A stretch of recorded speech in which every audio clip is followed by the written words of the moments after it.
conversaciones de los sábados, para los que la han estado siguiendo, saben que son un comentario informal sobre el credo. Es decir, no es un comentario de carácter teológico, sino una improvisación en torno a los diferentes aspectos del credo, sobre las dificultades que puede encontrar el creyente común en la interpretación de estas partes del credo que vamos examinando. Lo que nos toca examinar ahora es Incarnatus es de Espíritu Santo, ex María Virgen.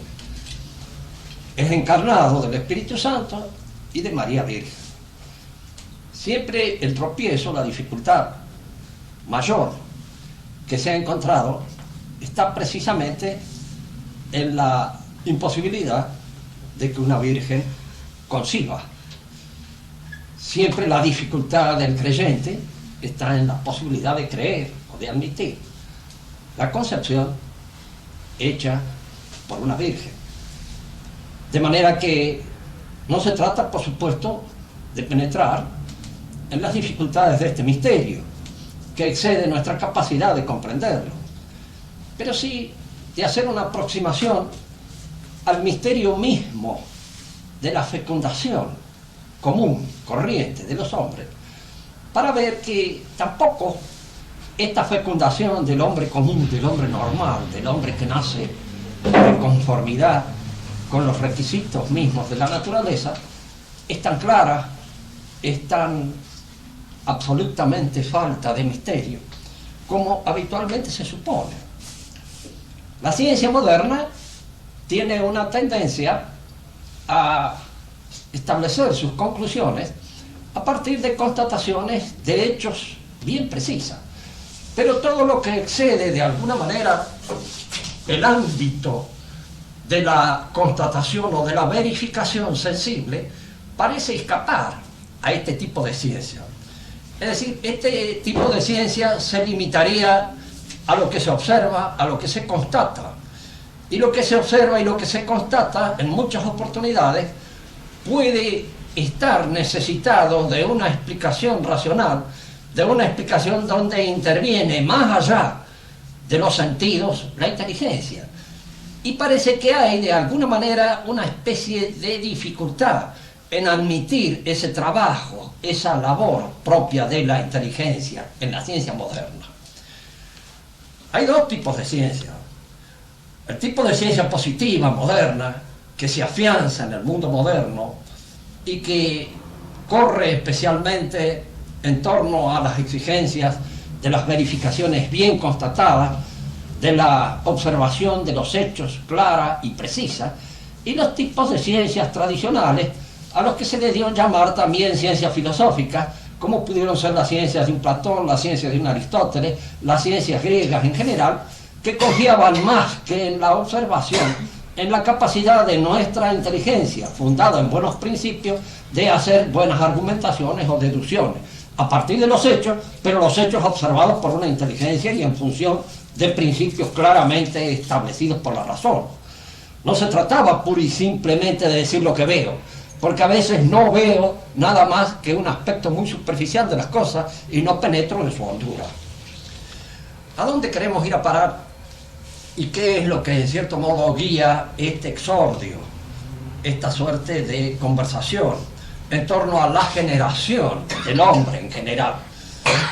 Quería decir esto, que el misterio del nacimiento humano, el misterio de la fecundación, de la procreación, no es tan claro como podría surgir de un examen puramente fisiológico, embriológico, del hecho de la fecundación. No es tan simple como parece surgir de una constatación de hechos pura y simple, llevado, diríamos así, por una ciencia positiva, claramente establecida sobre lo que puede observarse. No es tan simple como eso. Es necesario hacer intervenir de alguna manera lo que podríamos llamar las argumentaciones de carácter intelectual, con el objeto de explicar lo que allí sucede. Tomemos Por ejemplo, el hecho mismo de la fecundación en el seno materno. Aparentemente la fecundación surge y nace como consecuencia de la unión de los gametos masculinos y femeninos. En estos gametos estaría programada toda la realidad psicosomática del hombre. Estaría programada todo lo que constituye su realidad vital. Estaría programado todo lo que en alguna manera hace a sus instintos, hace al comportamiento pura y exclusivamente animal del hombre. Porque los dos gametos que se unen, los dos elementos que constituyen el huevo del cual ha de surgir el hombre en el futuro, estos dos gametos son sustancias vivas, pero sustancias constituidas por elementos puramente químicos y que tienen una determinada naturaleza que no excede el aspecto de la química biológica, de la química viva.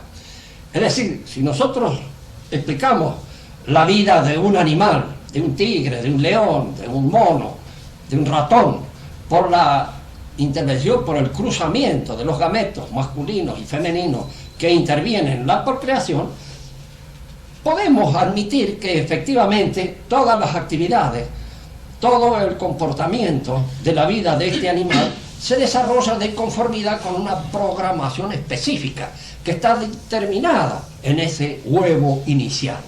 Allí las combinaciones cromosomáticas pueden dar cuenta y razón de todos los actos fundamentales que guían la vida del animal, porque son actos que en alguna medida están determinadas por los impactos que se supone que puede recibir esa naturaleza animal del alrededor, del ámbito en el cual se desarrolla, e impactos a los que responde siempre de una manera igual, de una manera constante, de una manera fijada por los instintos, que son instintos fijos, que se dan en la naturaleza y que obran siempre igual. Esto es una cosa que no nos asombraría, de que esta observación en ese terreno se diera. Lo que nos asombra es que en el comportamiento humano hay ciertas cosas que no pueden ser explicadas de la misma manera. El hombre se dice que es un animal que en ciertas circunstancias opera contra el instinto. Hay en él un principio que excede el ámbito, el nivel de la realidad puramente biológica. Hay en él un principio que no es explicable simplemente como reacciones biológicas frente a los impactos que la realidad produce. Porque el hombre no solamente es aquel que se pregunta por lo que es él, cosa que en ningún animal sucede. Es el único que quiere determinar cuál es su naturaleza, sino que incluso en ciertos momentos puede obrar contra su naturaleza, y obrar contra su naturaleza de una forma precisa, decisiva, clara, consciente y perfectamente segura de aquellos propósitos, de aquellos fines que persigue. Es decir, este obrar contra la naturaleza no es simplemente un obrar fatal, un obrar degenerado, un obrar que supone una falta de realización en el terreno de la plenitud natural que le corresponde.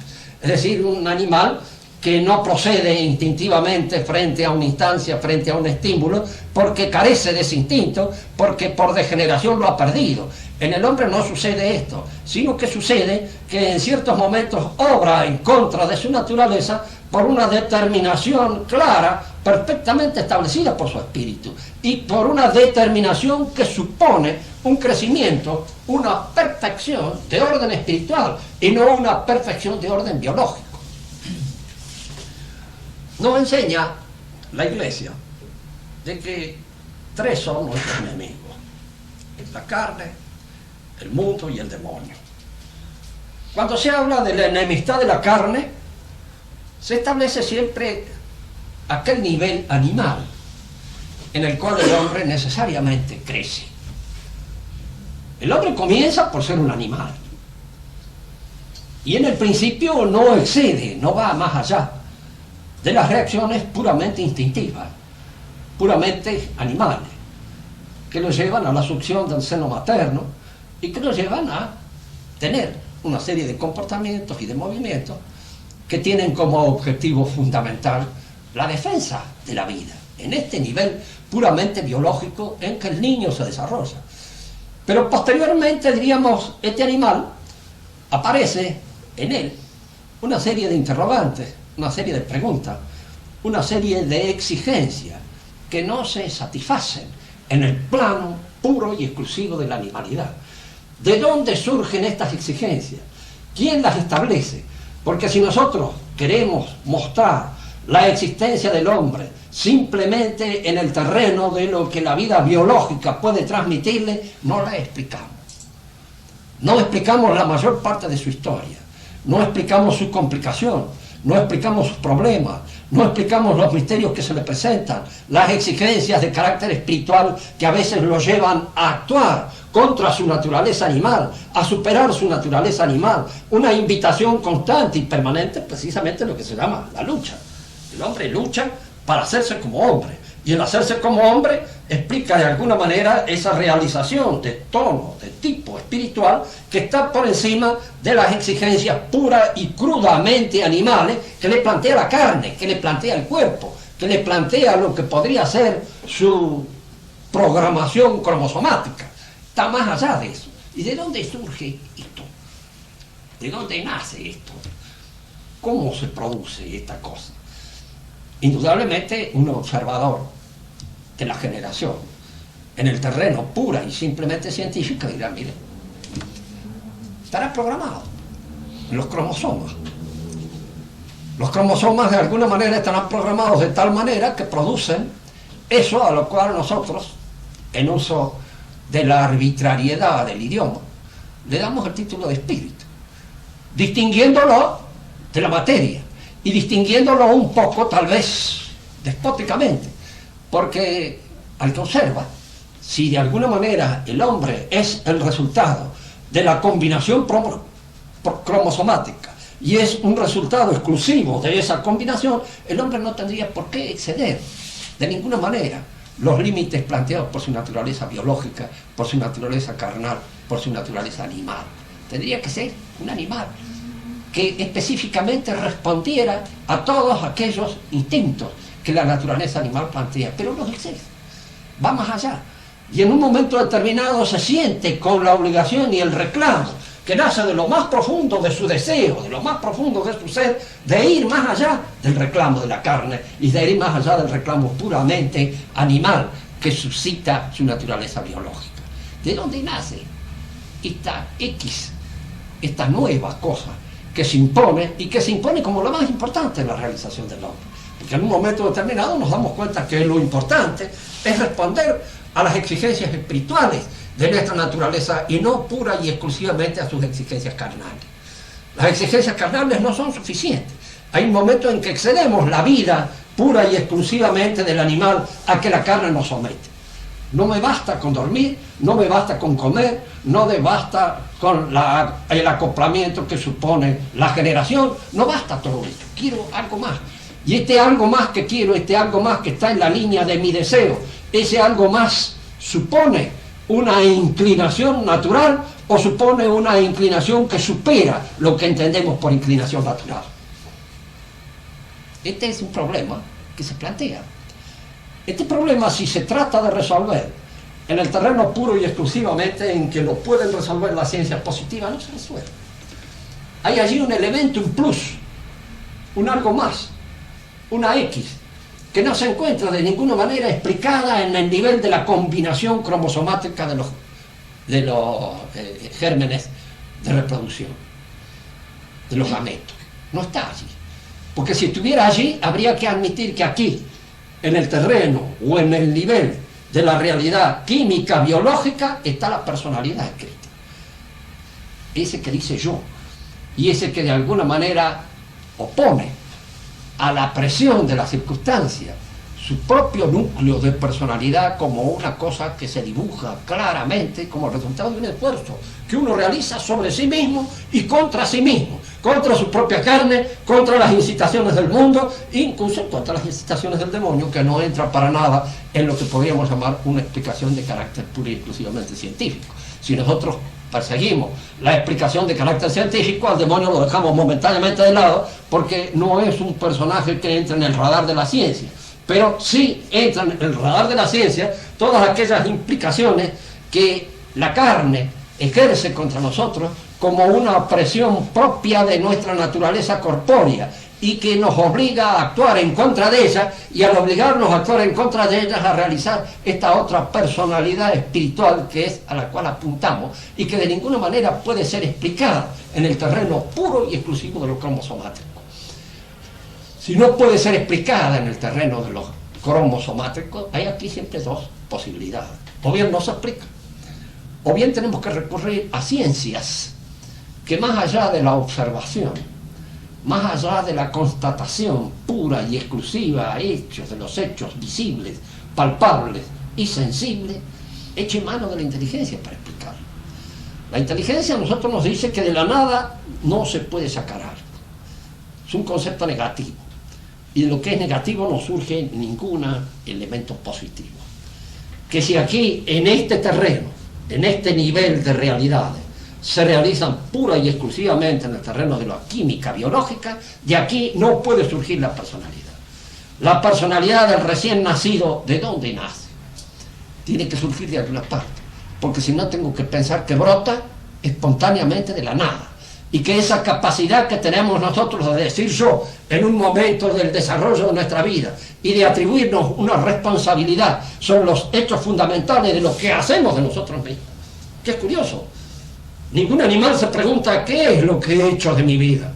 Ningún animal se pregunta qué es lo que he hecho de mí mismo. He llegado a realizarme como león, he llegado a realizarme como gato, he llegado a realizarme como perro. Pues se realizan como león, como perro, como gato, y siguiendo inclinaciones que están instintivamente fijadas en sus complejos cromosomáticos, digámoslo así, y digámoslo para decirlo en los términos en que la embriología nos ha enseñado. Bien, admitámoslo. Estas son reacciones que están fijadas allí, por las reacciones nuestras no, porque nosotros lo que tenemos es una obligación de hacernos a nosotros mismos en el encuentro con lo más profundo de nuestra personalidad, y ese encuentro con lo más profundo de nuestra personalidad no está determinado por ningún instinto, es un encuentro espiritual, es el resultado de un esfuerzo que realizo incluso contra mis instintos, y que realizo contra mis instintos y estoy tratando de llevarlo a su punto de perfección, a su punto más alto de perfección, con una lucha constante contra eso que se llama la carne, que es lo que constituye la naturaleza instintiva del hombre. Entonces diríamos esto, en el nacimiento personal de cada uno de nosotros. Los padres intervienen, sí, pero intervienen como agentes físicos, naturales. El padre no sabe lo que va a salir el hijo, no sabe qué personalidad va a tener, ¿por qué no le transmite su personalidad? No es su personalidad la que se divide en el hijo. La personalidad del padre es una personalidad y la del hijo es otra personalidad. Nos encontramos frente a dos cosas y es otra distinta, diferente. Es un yo que tiene que hacer su vida sobre la base de aquello que ha heredado, sobre la base de aquello que ha recibido, pero tiene que hacer una vida personal, el resultado de un esfuerzo espiritual que está librado a sus propias manos, que está librado a sus exigencias, que está librado a su capacidad de superar todo el ámbito estrecho de lo que es puramente natural. Y eso no se puede explicar por lo que es puramente natural, porque lo que es puramente natural no es eso. Lo que es puramente natural son todos los movimientos instintivos, los movimientos fijos, que son un comportamiento específico determinado por esta realidad. Pero no ese comportamiento que ya no está fijado por la especie, que es el resultado de una actuación personal mía sobre la realidad. Entonces, la inteligencia, ¿qué es lo que me dice del nacimiento de esta personalidad? Que solamente puede ser creada por la intervención en el acto de la fecundación de Dios. Dios interviene en el acto de la fecundación. ¿Cuándo y en qué momento interviene? Que interviene es una cosa que para los que tienen fe no hay duda. Para los que piensan incluso filosóficamente con ciertas exigencias de carácter filosófico tampoco. Porque no se puede explicar de ninguna manera la aparición de una persona sin algo que la cree. Y lo que la cree tiene que tener la personalidad por eminencia, porque nadie puede dar lo que no tiene. Es un principio intelectual típico de la filosofía. Ninguna cosa puede dar de sí lo que no posee. Si los gametos no tienen personalidad, son elementos impersonales, son elementos que obran en función de la especie y que pueden, sí, tener una programación específica, pero limitada pura y exclusivamente al comportamiento de los instintos. En los gametos no hay personalidad. ¿De dónde sale la personalidad? De la nada, nada se hace. De la nada no puede surgir ninguna cosa. Tiene que surgir de algo que contenga la personalidad, y la contenga para poder darla, porque nadie da lo que no tiene, y nadie puede de alguna manera producir un efecto que sea superior a él como causa. Nosotros podríamos dar la personalidad, pero dar la nuestra, que es la única personalidad que tenemos. Y eso no se puede transferir, porque es algo que está adscrito, de hecho, a nuestra propia personalidad. Y sabemos perfectamente, todos los que somos padres, que no le hemos dado a sus hijos la personalidad. Esa personalidad les ha sido dada. Nosotros lo que le hemos transmitido son los elementos que pertenecen a nuestra propia corporalidad. Y nuestra propia corporalidad es la que está anclada en la raza, en la nación, en la especie, en la estirpe a la cual pertenecemos, y que de alguna manera va acompañada, va introducida dentro de la programación cromosomática que constituye la generación.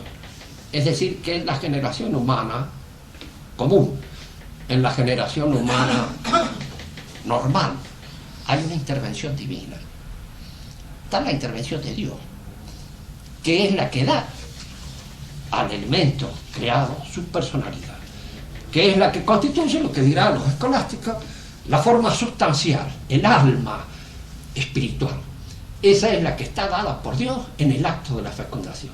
Por eso, cuando uno de alguna manera se ha acostumbrado a razonar en estos términos y a observar la realidad de conformidad con este tipo de razonamiento, que es el razonamiento filosófico, no nos resulta tan extravagante, tan raro, tan extraño el que Dios haya podido intervenir en el seno de una virgen sin la concurrencia del gameto masculino, porque Él puede sustituirlo, y al poder sustituirlo puede dar todo aquello que de alguna manera el gameto masculino podía darlo, y convertir, diríamos así, a ese embrión en el embrión de un ser humano que surgirá del seno de la Virgen y que surgirá por esta intervención del Espíritu Santo.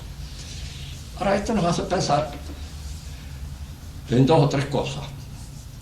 Hay una tendencia en el pensamiento moderno, diríamos una tendencia típica de lo que es el relativismo y el escepticismo moderno, a suponer que el cristianismo es el producto de un pueblo, del pueblo judío, que Jesucristo era un judío, y como judío, pues indudablemente estaba adscrito, estaba sujeto a las exigencias de la sangre propia de su pueblo. Que Cristo, en su personalidad doble, porque hay en él una doble naturaleza, la divina y la humana, en su personalidad puramente humana, en su corporalidad, haya recibido todos los elementos cromosomáticos de una virgen judía, que su corporalidad era judía, sí, pero en lo que respecta a su personalidad no, porque es divino, es Dios el que interviene. Y como Dios no está condicionado por las exigencias y por los elementos determinantes de la raza, Él es algo más que el simple representante de una raza. Él, Dios eligió una virgen judía, y Cristo debe haber nacido con un cuerpo típico así del hombre semita de la época en que le tocó nacer. Esas serían sus características raciales, sus características fisionómicas. Todo eso está dado por esa corporalidad, pero lo que constituye su espiritualidad, lo que constituye su personalidad auténtica, todo eso es divino, y eso no está escrito al judaísmo. Cuando uno quiere explicar el cristianismo por el judaísmo como una combinación especial del judaísmo, indudablemente está haciendo tabla rasa de todo lo que en el cristianismo hay de misterioso, de todo lo que en el cristianismo hay de divino. Pero si nosotros aceptamos la divinidad de Cristo, no podemos adscribirlo pura y simplemente a la modalidad o a la mentalidad de una raza. Es algo que está por encima de una raza. La Virgen sí fue elegida entre la raza hebrea. Podemos decir, Nuestra Señora es hebrea por su origen.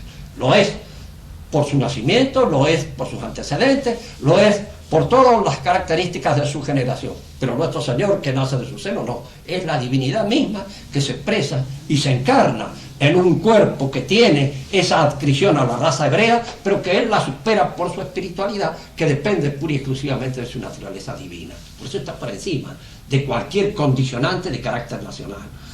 Por eso cuando se habla de que el cristianismo es un producto de la civilización hebrea, nosotros podemos decirlo no. El cristianismo no es ningún producto de la civilización hebrea, es producto de la revelación. Y la revelación es algo hecho por Dios a los hombres.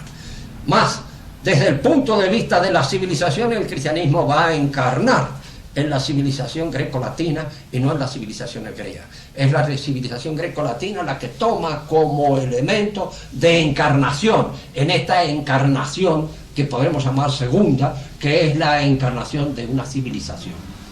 Aclaremos este concepto. Nuestro Señor encarna en una virgen hebrea y sale de ahí un hombre. Constitutivamente y naturalmente un hombre. Pero este hombre es Dios. Es decir, la naturaleza divina ha asumido la naturaleza humana, pero sin perder su constitución de naturaleza divina. Posteriormente, todo lo que este hombre ha enseñado, lo que constituye lo que podríamos llamar el elemento civilizador de su prédica, el elemento puramente civilizador de su prédica, encarna en la cultura greco-latina. No encarna en la cultura hebrea, encarna en la cultura greco-latina. Y es en la cultura greco-latina donde asume sus características para producir esta civilización a la que nosotros pertenecemos y a la que le hemos llamado en una oportunidad aquí entre nosotros, civilización latina. ¿Por qué? Porque ha sido formada por Roma en dos oportunidades. Primero en la oportunidad pagana y posteriormente en la oportunidad cristiana. Este es verdades que son muy difíciles de refutar en el terreno de los hechos. Y volviendo a lo nuestro, para redondear lo que hemos pensado y dejar después que ustedes hagan alguna pregunta si tienen ganas de aclarar algún aspecto de esta conversación que haya quedado un poco oscuro.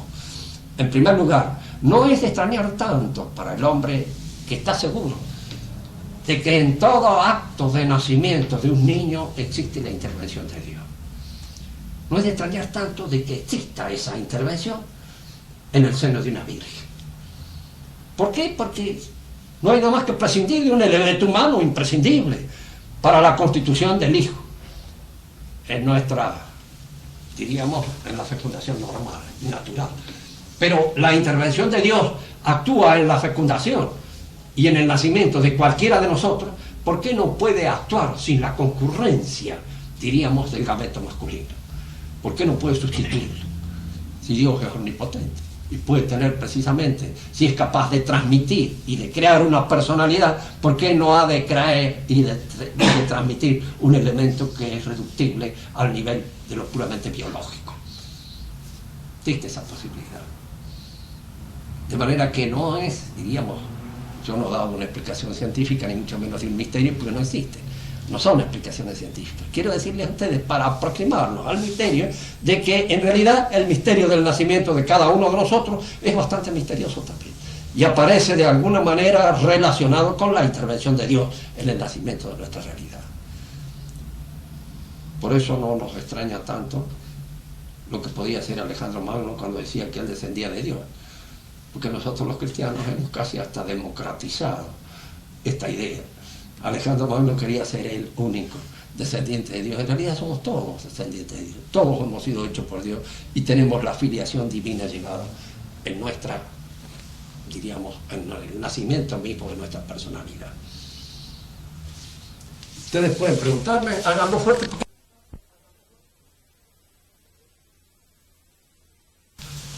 A ver, Cabrita, ¿qué bueno, se te ocurre? Con la primera parte, referida exclusivamente al hombre, esa diferencia, esa lucha que hay entre el espíritu y la carne, se debe al pecado, se debe después del pecado. Antes no existía. Es decir, Sí, que tendría que no existir. se me ocurre a veces como una imagen como que antes el cuerpo, antes del pecado era como la casa del alma, pero después es medio como la cárcel del alma. Y existe esa lucha. Ahora, ¿en qué momento? Es decir, ¿cómo el pecado trastoca esa naturaleza humana en el plano animal para que se vuelva contra el alma misma? Es decir, ¿qué efecto produce el pecado para que se degrade o se degenere la naturaleza para que Bueno, ataque a... ahí, sobre esa base estamos librados pura y exclusivamente a la conjetura de tipo teológico, ¿no es cierto? El primer hombre tenía el dominio sobre todos los movimientos instintivos de su espíritu. Y ese dominio lo tenía por una gracia sobrenatural que se le había concedido. Dios le había concedido su amistad. Esa casi no la visión cara a cara, pero sí una visión muy directa en su relación con Dios. El espíritu soplaba en el Edén por todas partes y el hombre estaba en contacto con ese espíritu, estaba en contacto con Dios y eso lo sostenía en su naturaleza espiritual. Ahora, lo que se pierde con el pecado es esa relación graciosa, esa relación sobrenatural con Dios. El hombre queda librado desde ese momento a dos cosas. Queda librado, abandonado a lo que es pura naturaleza en él, pero con la sensación de haber perdido una situación superior. Es decir, queda un poco en la situación del muchacho heredero de una fortuna, que los padres han perdido la fortuna que él debió heredar. Entonces, si bien no ha perdido nada de su naturaleza, ha perdido algo que lo preocupa desde ese momento y lo hace actuar de una manera desequilibrada, inarmónica, de una manera que ya no tiene ese antiguo señorío sobre su propio movimiento. Pero ahora es lo que viene el aspecto, porque Dios no hace o no deja hacer las cosas sin retribuirlas con una, diríamos, con una gratificación superior. El hombre ha caído, evidentemente. Esta caída hace que ciertos movimientos instintivos sean hipertrofiados, porque el espíritu, en vez de someterlo o de señorear sobre ellos, se somete a ellos y los hipertrofia, los arranca de su quicio normal, los convierte en objetivos y en propósitos que ya persigue el hombre, poniendo al servicio de esos objetivos y de esos propósitos su propia espiritualidad. Póngame el hecho de que a veces cuánta astucia tiene que derramar don Juan y cuánta inteligencia para conquistar a la muchacha y poder vencer sus escrúpulos, poder vencer sus pudores, poder vencer todo lo que en ella resiste a la influencia seductora de don Juan. ¿Cuánta inteligencia tiene que poner en esa mentira? Y allí entonces nosotros vemos cómo el espíritu, en su bajeza, está, diríamos, exasperando un propósito que es puramente biológico, que es puramente, diríamos, de orden carnal. Entonces el espíritu entra en esto. Pero ahora es a máxima culpa, a máxima caída, máxima responsabilidad por parte del hombre. Es decir, al hombre ahora le toca más trabajo movilizar todo lo que en él constituye una fuerza, diríamos, espiritual, para reponerse, para vencer las celadas de la carne, y sobre todo de la carne espiritualizada. Pero esta purificación que él tiene que realizar, no la tenía que realizar Adán. Adán es puro, estaba, pero nosotros la tenemos que realizar. Y entonces en esta es donde está nuestro mérito y donde está la posibilidad también de nuestra caída posterior. Está nuestro mérito porque nuestro mérito consiste en superar las instancias caedizas de la carne, aumentadas con aquella inspiración que el espíritu, al vigorizar esa carne caída, le impone. ¿Sí? Porque a nosotros lo que más nos revienta a veces en todas nuestras desdichas, que son todas las desdichas humanas, todos las padecemos, es la imaginación. Y es la imaginación la que entra y las exalta, las hace peores. Así como hace a la carne más atractiva, hace también de alguna manera peor nuestra caída, nuestros temores, nuestros miedos. A veces nos puede producir un miedo angustioso que en forma natural no tendría por qué ser así, pero es en nuestra imaginación donde todos los peligros cobran de repente una proporción que no la tienen cuando nos encontramos frente a frente del peligro. Vos te encontrás frente a frente del peligro y también te está sobrando energía para enfrentarlo.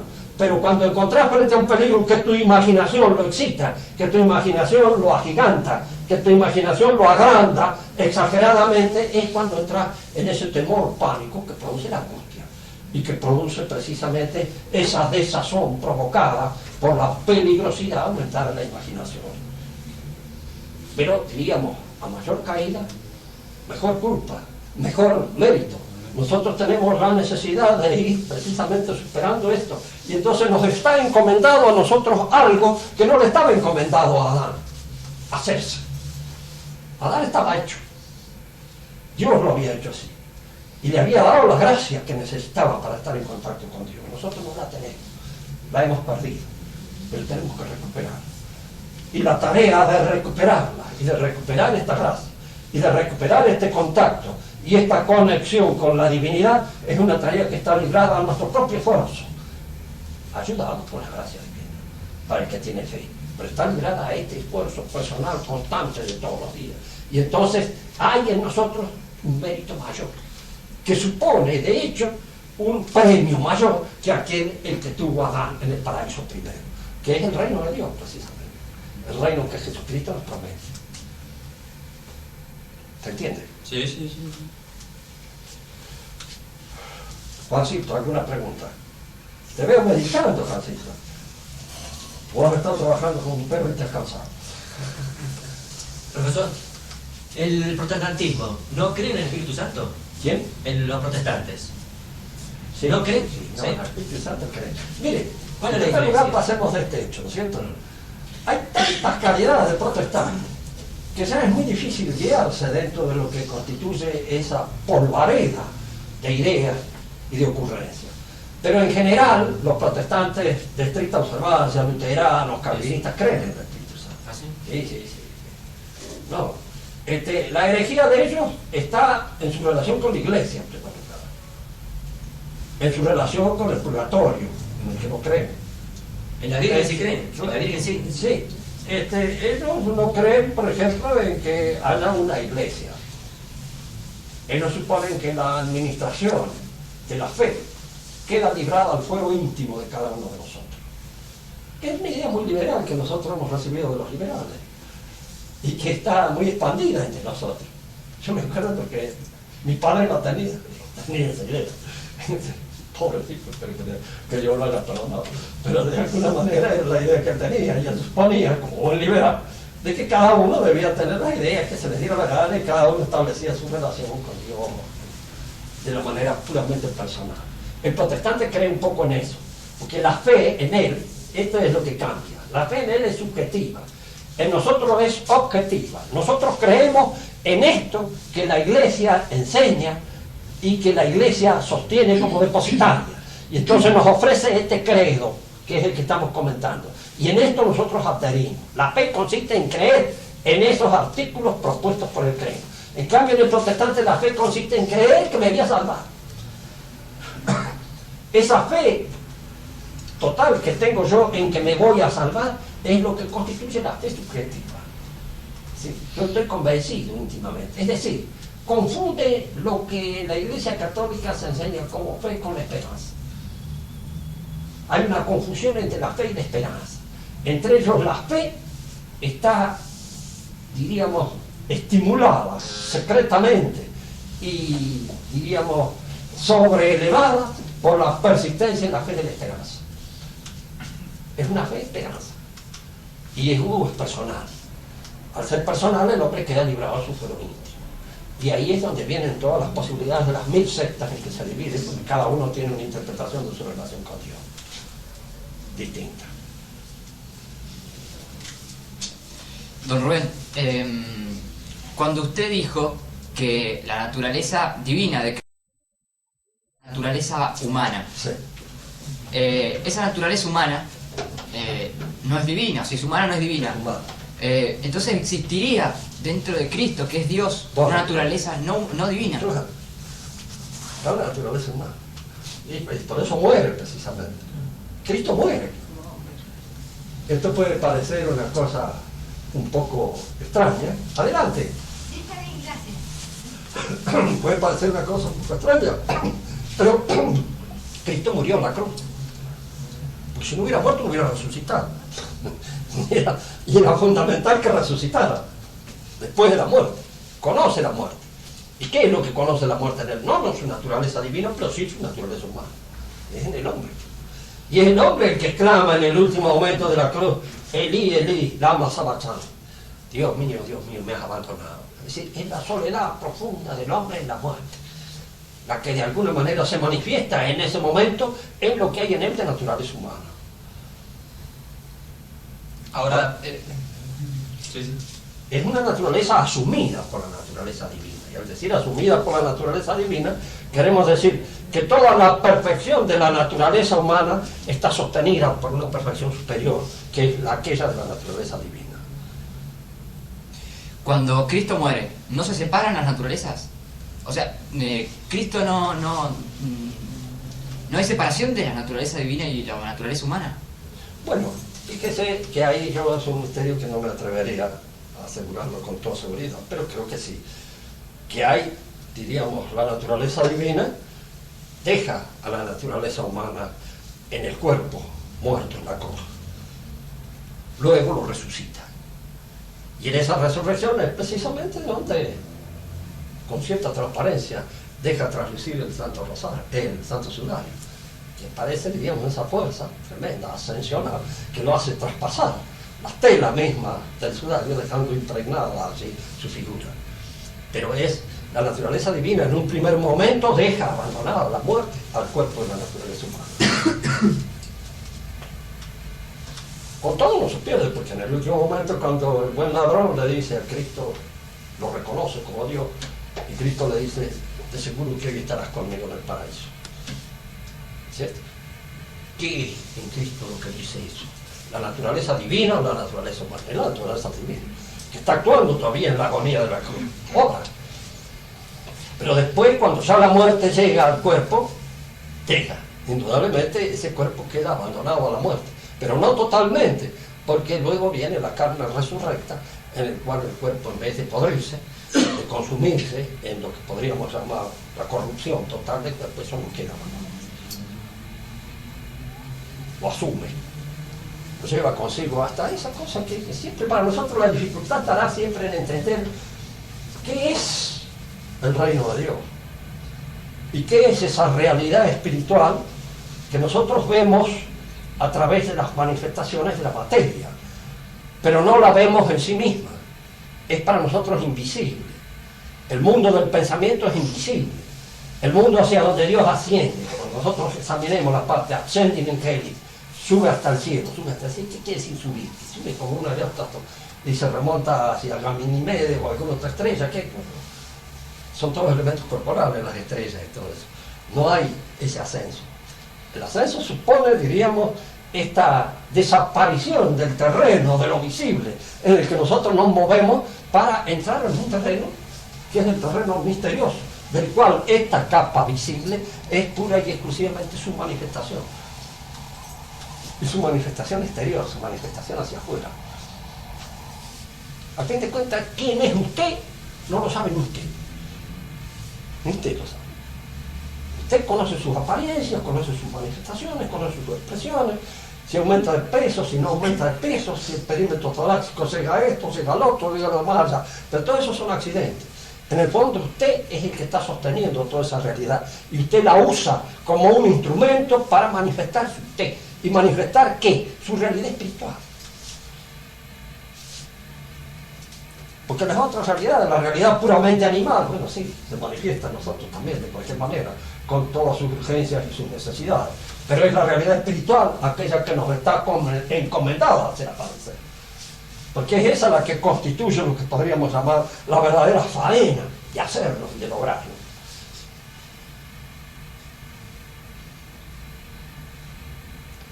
¿Se entiende más o menos? Uno entra en un terreno a veces que las palabras mismas, que están transidas de nuestra experiencia sensible, resultan un poco débiles para poder expresar con claridad, ¿no? Rubén, en Cristo subsisten, no sé si es la palabra adecuada, pero simultáneamente las dos naturalezas, la divina y la humana. Sí. Ahora, su personalidad, cuando usted hablaba de personalidad, Sí, es la divina. la divina. La sustancia, ¿no? Es la divina.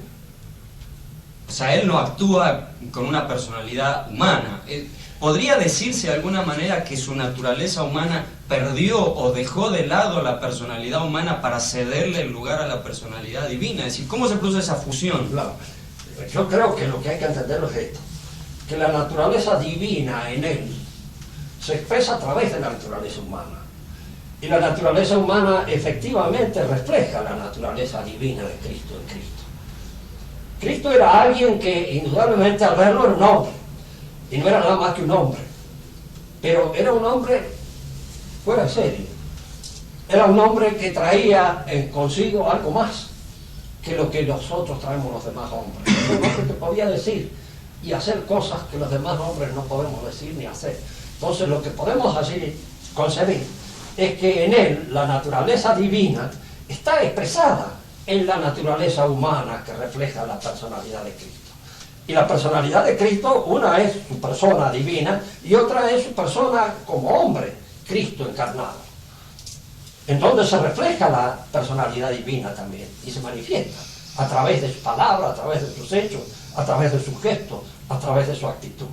Pero esa actitud, esos gestos, esas palabras, son la actitud, los gestos y las palabras de un hombre.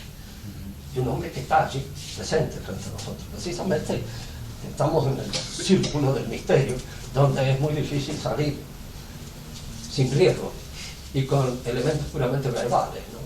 Es difícil saberlo, pero la unidad hay que verla así. ¿Quién dice la gente que soy yo? Y entonces es cuando Pedro le dijo, tú eres el Cristo, el Hijo del Dios vivo.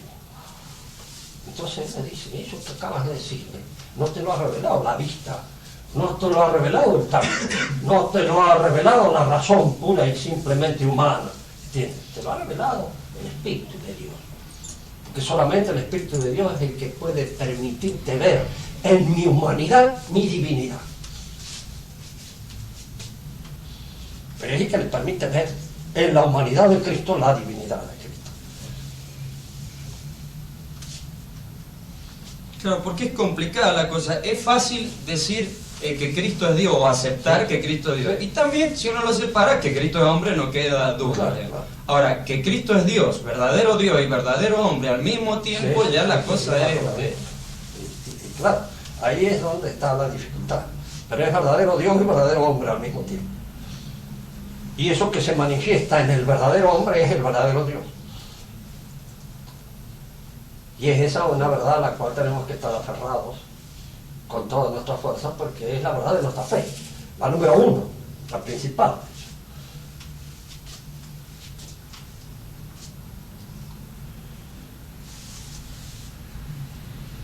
¿Alguna pregunta más? Bueno, muy bien. ¿Qué hora tiene? 9 menos 10. 9 menos 10. No sé, un poco pronto, pero... Y qué difícil esta... Claro, sí, no, yo no he querido hacerla estirar mucho tampoco, porque son cosas difíciles que conviene más bien examinarlas y viéndolas de a poquito, ¿no? No, porque un poco este es el núcleo de toda la cuestión. Y acá es donde han tropezado, la mayoría de los que han tropezado en esto. Es decir, Claro, claro. o sea, aceptaba que Cristo era Dios y bueno, y que eso que tenía era, qué sé yo, un cuerpo que no existía, Sí. o que Sí, sí, o que era un cadáver, o que, qué sé yo, así que no tenía alma. Ahí es. La herejía del arrianismo, ¿no está en vinculación con esto? El arrianismo sostenía que Cristo era un ser divino. Es decir, un ser de una jerarquía superior a los hombres, como un ángel que había tomado un cuerpo, pero siempre dentro de una jerarquía inferior al de Dios. Y en eso consistía el arrianismo. Que fue una herejía que contagió toda la iglesia, se hizo arriana en un momento determinado.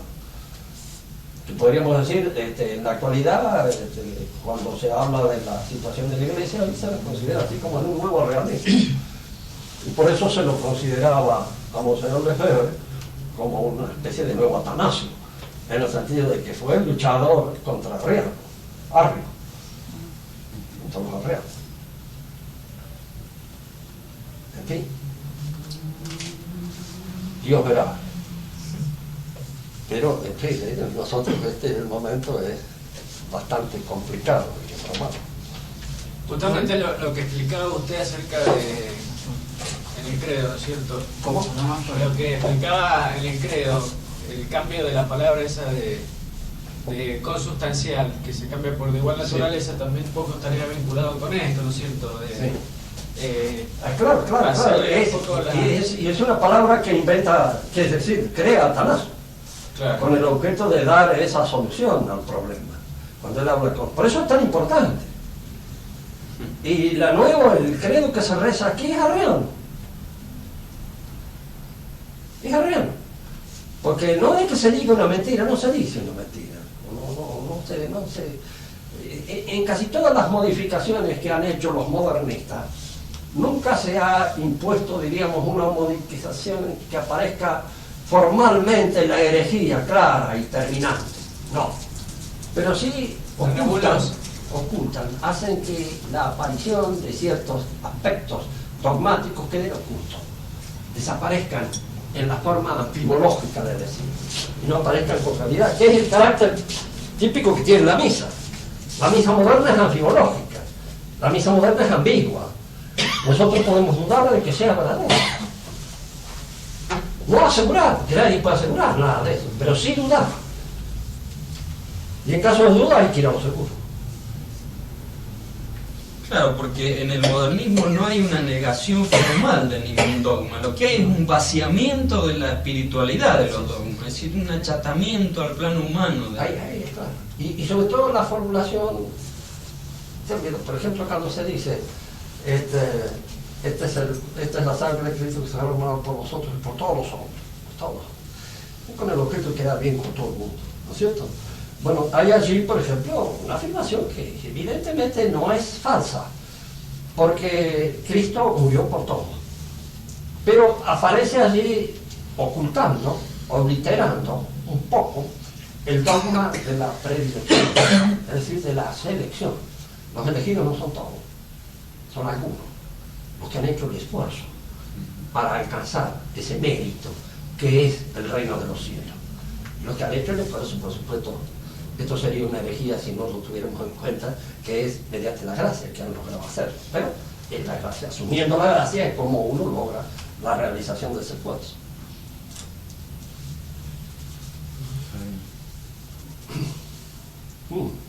Porque se plantean situaciones muy similares, porque por ejemplo creo que también en esa época se estableció un credo moderado, ¿no es cierto?, en la época del arrianismo, ¿no es cierto?, que estaba bien, pero estaba mal a la vez, o sea, también era ambiguo. Creo que fue, no sé si obligado, el Papa Libre iba a establecer ese credo, ¿no es cierto?, que después fue...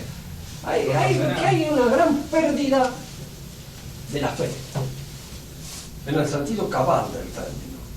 Nosotros podríamos decir que la Iglesia actual ha entrado en compromisos, ha entregado parte de la fe, por compromisos de orden político, para poder sobrevivir, porque tiene miedo de que la barca se hunda. Es un poco el miedo que tuvo Pedro cuando caminaba sobre las aguas. Lo agarró el miedo y empezó a hundirse. A estos les ha dado miedo y han empezado a hundirse. Y se hunden de miedo. No tienen fe en que Dios los va a sacar. Cuando se habla de la nave o la barca de la iglesia, que siempre estuvo sobrando. Pero se tenía fe y se rezaba. Y de alguna manera, en la medida en que se tiene fe y se reza, Dios la ayuda. Pero en la actualidad se quiere salvarla por medio del compromiso. ¿Qué les parece si entramos en contacto con aquel, nos tiran un cablecito, los protestantes, si nos tiran un cable los judíos, si nos prestan algunos pesos? Y entonces nosotros les concedemos algunas pequeñas cositas y cosas. Es decir, los judíos nos dan plata y nosotros concedemos la libertad de la iglesia. Así, todas las confesiones son iguales. La confesión judía está a la par de la nuestra. Los judíos no son deicidas. A Dios lo mató Poncio Pilato. Entonces le echan la culpa sobre los amplios hombros del romano Carlos y se salvan ellos del carácter laicida, que en realidad es el que corresponde. Si uno puede decir, pero un pobre judío, descendiente de judíos, pues cuando acepta ser judío, acepta toda la responsabilidad del pasado. Y si no, se separa. Cuando no lo acepta, y se va, se retira del judaísmo. Pero cuando uno lo acepta, es como nosotros, al aceptar ser cristianos, pues aceptamos indudablemente la cruz que Dios nos impone llevar. Y la aceptamos. Y podemos rogar que sea liviano. Podemos rogar que sea lo más liviano posible, porque al fin de cuentas el pretender llevar una cruz demasiado pesada a veces no es temeridad. más livianita, que se Claro. pueda. Claro.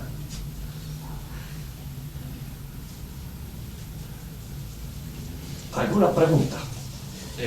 Rubén, ¿cuál es la diferencia, así para un ingeniero electrónico como yo, entre esencia, sustancia y existencia?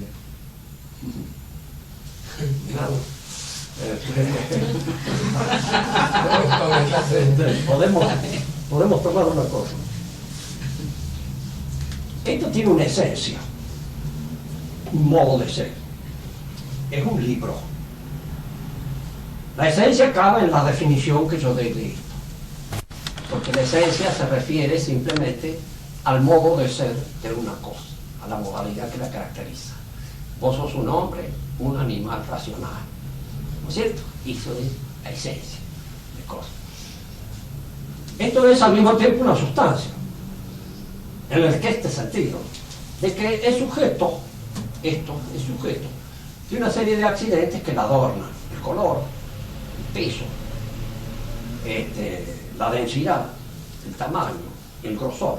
Todos esos accidentes se dan en algo que los sostiene, que los sujeta, que los mantiene en la realidad. Y eso que mantiene a los accidentes en la realidad, eso es lo que se llama la sustancia. La sustancia. Ahora, el carácter de la existencia, en el sentido, es lo que es efectivamente. Si esto es existente. Si no fuera existente sería una cosa puramente de razón, es decir, un libro pensado, pero no hecho, no realizado, no colocado sobre la nada, como una realidad que tiene un peso determinado, que tiene un fondo. La existencia supone eso. Es decir, la existencia no hay que confundirla con la sustancia, porque también existe el color que esto tiene. Ahora, el color que esto tiene está en una sustancia, y la sustancia lo sostiene, porque la sustancia es el sujeto de los accidentes que se dan en estas cosas. Y la esencia es el modo de ser. Es decir, la modalidad se trata de un libro de oraciones, etcétera, un libro de misa. Todo eso constituye la esencia, el modo de ser. Y ahora mirándolo en Cristo, sustancialmente, Sí, Cristo tiene sustancia divina, sí, sí, y existencia divina también. Sí. Es decir, no tiene existencia humana, Sí, no tiene también, también. ser humano. Humana y divina. Es decir, vos lo ves, por ejemplo, en el caso de la hostia consagrada, ¿no es cierto? Esencialmente es un pedazo de pan.